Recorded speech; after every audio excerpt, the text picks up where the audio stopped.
राष्ट्रीय अध्यक्ष हूं और आपसे कुछ बातें करना चाहता हूं। आप सभी को शायद अब तक विदित हो चुका होगा कि 1 जून को हम पूरे हिंदुस्तान में 1 दिन का अनशन करेंगे, उपवास करेंगे, फास्टिंग करेंगे।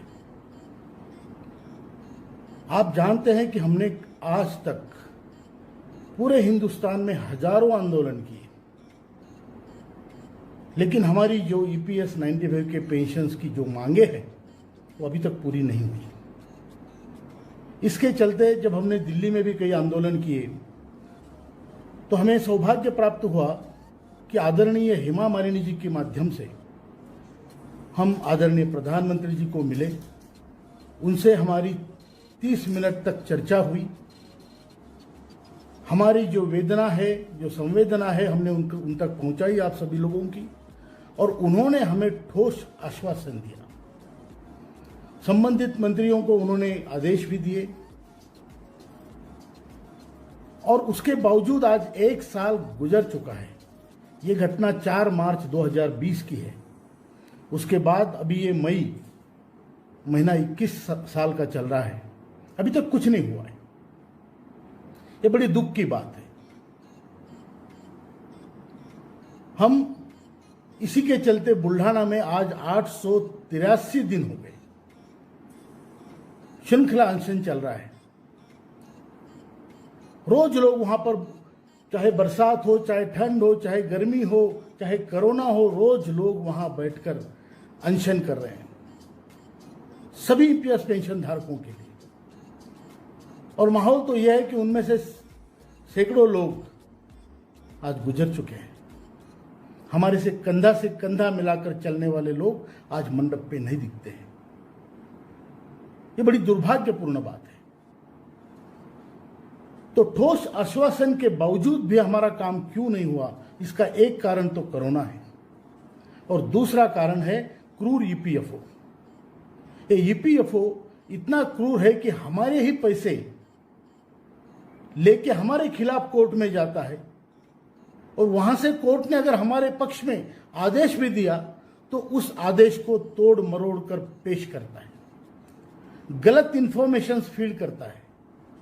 पार्लियामेंट्री कमेटी को गलत इंफॉर्मेशन दी है उन्होंने, गलत आंकड़े दिखाता है और वृद्ध लोगों का इन्होंने मजाक बना के रखा है।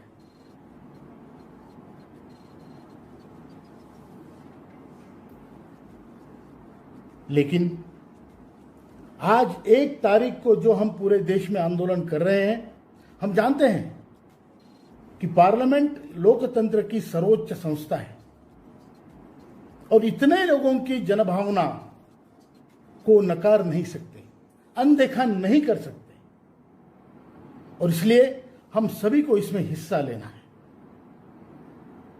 चाहे आप रिटायर्ड हो, आपके परिवार जनों के साथ आप अनशन करो, उपवास कीजिए। अगर आप कार्यरत हो तो भी आप उपवास कीजिए, क्योंकि ये आपका भविष्य है। जो लोग बहुत बूढ़े हैं, जो लोग जिनको डायबिटीज है, उपवास नहीं कर सकते हैं, उन लोगों से मेरी प्रार्थना है कि आप प्रार्थना कीजिए, प्रार्थना कीजिए उन हमारे भाइयों के लिए जिनके पास आज एक छोटा मोबाइल भी नहीं है और हम उनके पास तक पहुंच नहीं पाते क्योंकि कोरोना है। उनके लिए हम लड़ रहे हैं और उनके लिए हम ये अनशन करेंगे। जो हमारे भाई लोग चाहे बुल्ढाना के अनशन मंडप में हो, पूरे देश में हो, जो गुजर चुके हैं, उनके लिए भी हम प्रार्थना करेंगे।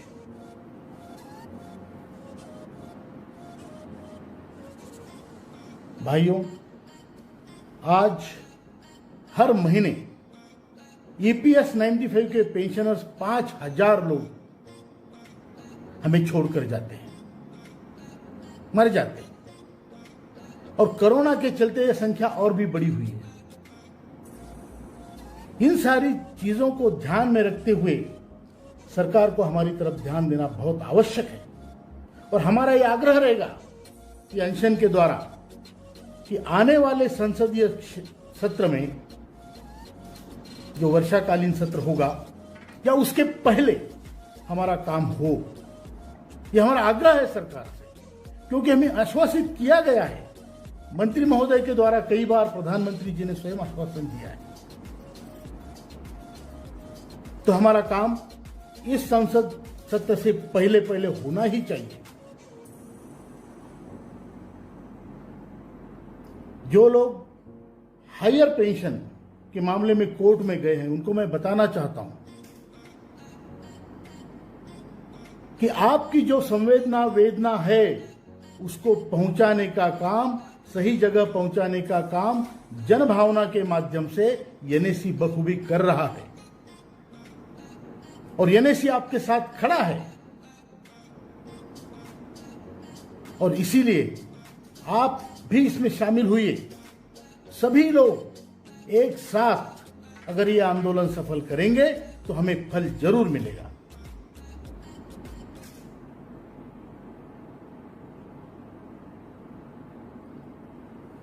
मैं कार्यरत कर्मचारियों से भी ये गुजारिश करूंगा कि वो भी इसमें हिस्सा लें, ज्यादा से ज्यादा हिस्सा लें। और आज हमें देखना है कि इस हमारे महान देश में लोक भावना का आदर होता है या नहीं। अगर होता है तो लोकतंत्र की जीत होगी,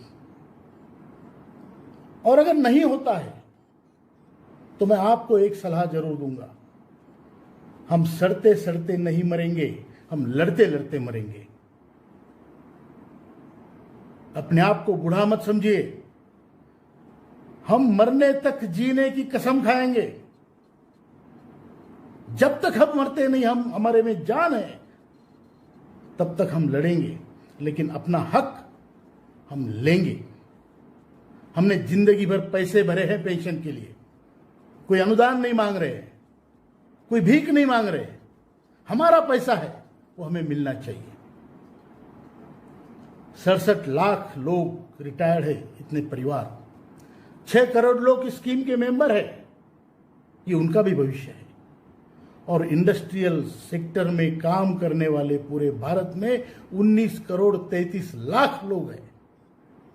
इन कामगारों का हित अगर कोई नहीं देख सकता तो कामगार खुद देखने में सक्षम है, यह हमें दिखाना है। इतनी ही बात करूंगा और आपको बहुत बहुत शुभकामनाएं। आप पूरे दिलो जोर से, दिलो जान से इसमें हिस्सा लीजिए। यही कह के मैं आज की बात समाप्त करता हूं। ज्येष्ठ भारत श्रेष्ठ भारत, सर्वेषां मंगलम।